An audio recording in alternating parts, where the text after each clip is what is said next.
A reading from The Biggest House in the World and Learning to Travel Light. Among the many stories my mother read to me when I was a child, there's one that never left me. It wasn't the most famous or flashiest, but it stayed in my bones. It's called The Biggest House in the World by Leo Lionni. Hi friends and neighbors, I'm Brett West with the UrbanCastle team at Corcoran in Washington, D.C., and now also Valencia, Spain.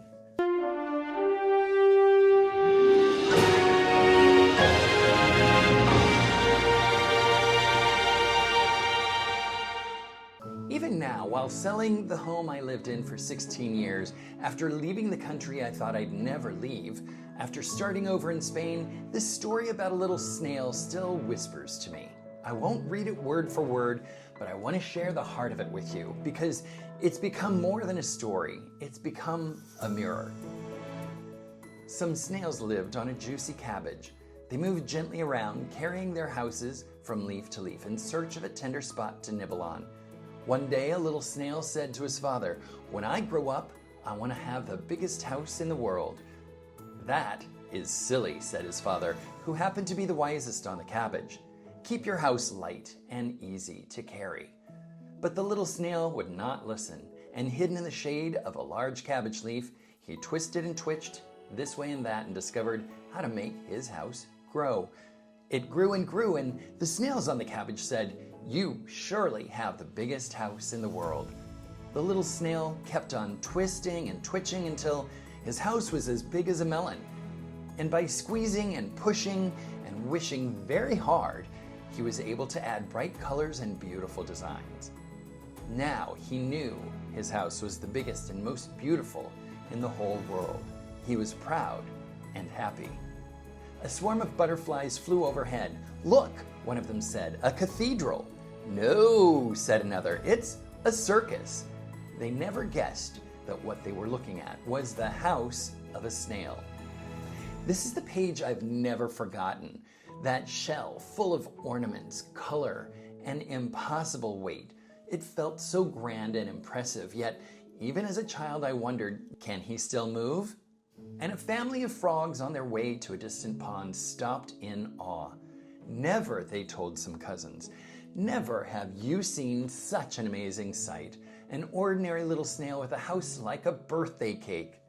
One day, after the snails had eaten all the leaves and only a few knobby stems were left, the snails moved to another cabbage. But the little snail, alas, could not move. His house was much too heavy. He was left behind, and with nothing to eat, he slowly faded away. Nothing remained but the house, and that too, little by little, crumbled until nothing remained at all. At hearing this, one small snail decided to keep his house small, and so one day, light and joyous, he went on to see the world. I think about that page featuring the observation of the butterflies every year when we color Easter eggs. I've thought about it passing McMansions, and this year I thought about it while packing up our house. 16 years of life, stained glass in the kitchen, the dining room chandelier we bought and had shipped from Venice, the custom deco-style marble bathroom that we're so proud of, and downstairs, a basement full of things we forgot we even owned. A home so full of memory, but also, if I'm honest, full of weight. And now we live in a much smaller home in the middle of one of the finest cities in the world.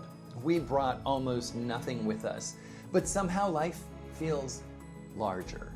Just like that little snail in the end who chooses not to build the biggest house in the world, but to see the world and travel light. Who knew that story that my mother read to me at age 5 would echo so loudly in my 50s, that a tale about a snail would mirror my own life decades later? So let me ask you, what are you carrying that's too heavy? A house? A title? A fear? What would it feel like to travel more lightly? If this story stirs something in you, stay with me. Subscribe or join the conversation at youtube.com/UrbanCastle. Operation Churros isn't just about moving to Spain. It's about choosing what truly moves you. Let's write lighter, truer chapters together.